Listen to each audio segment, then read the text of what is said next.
let me share with you a story. How Halik Shabbos is, what Shabbos could do to a person. This story takes place in 1953. Shortly after World War II, America was entrenched in the Korean War. We already lost 33,000 American soldiers. There was a chaplain.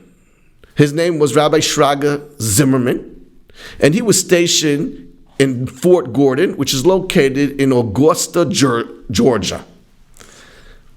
One night, Rabbi Shraga Zimmerman was preparing his shul, his chapel, in the fort.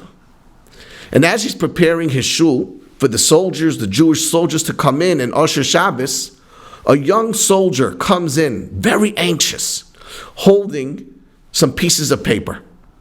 He says, "Rabbi, can I talk to you?" He says, "Sure, what do you need? It's right before Shabbos."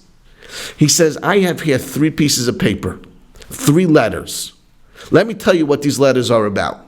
One letter is, I just got a notice that I am being transferred from this fort in Georgia, and I'm being shipped overseas to Korea Sunday morning." Okay. He says, "But let me tell you, I have 2 parents and myself who went through the Holocaust. We went through the concentration camps. My parents are old. They're sick. And if they find out that I'm going to Korea, they're going to die."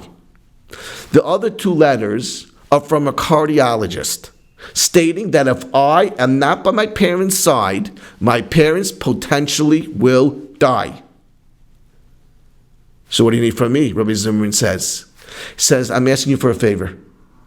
I want you to go to the person who makes the decisions with these letters and get me exempt, so that I don't have to go to Korea, so I could stay here and visit my parents and keep them alive." Rabbi Zimmerman says, "I will do the best I can." Shabbos morning, he gets up. It's a 6-mile walk from where his house is on the fort to where the colonel's house is. Now, he knew that midrabanan, he could still take the letters, and it's not considered carrying, because it was like an eruv around the entire fort. He took the 3 letters, he walked the 6 miles to the colonel's house. He comes in, his name is General James. General James sees Rabbi Zimmerman, he says, "Rabbi, what are you doing here so early on a Saturday morning?" He says, "I have a favor to ask of you." He says, "There's one of the soldiers who just received a letter, which I have. He's being transferred to Korea. But he also has 2 sickly parents, elderly parents, stating from a cardiologist that if he leaves their bedside, they will die. I'm asking you for a favor. Please, do not transfer him to Korea."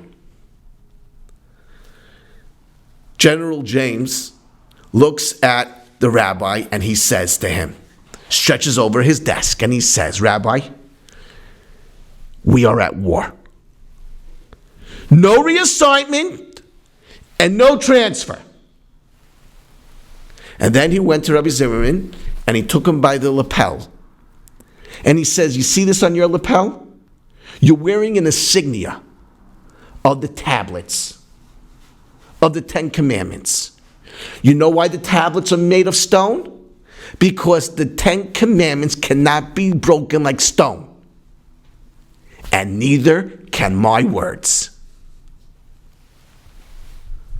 Rabbi Zimmerman was astounded. No empathy. No sensitivity.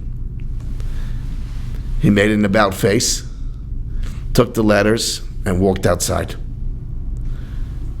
He starts walking back to his home. A few steps later, he hears somebody calling him. "Rabbi Zimmerman, come back here." He says, "Where's your Jeep?" "It's Jeep?" He says, "It's Sabbath. I can't drive a Jeep." He says, "You walked here?" He says, "Yeah, I walked here. I can't drive. It's Sabbath." He says, "Come back." On the wall was those phones. he calls into the phone on the wall, "Colonel Wright, come to my office right now." And he tells him, this young soldier, under the jurisdiction of Rabbi Zimmerman, transfer him Sunday morning to Governor's Island in New York, and make sure that every single night he visits his parents. End of story. Do you see what Shabbos could do? Do you see the power of Shabbos? The power of observing Shabbos?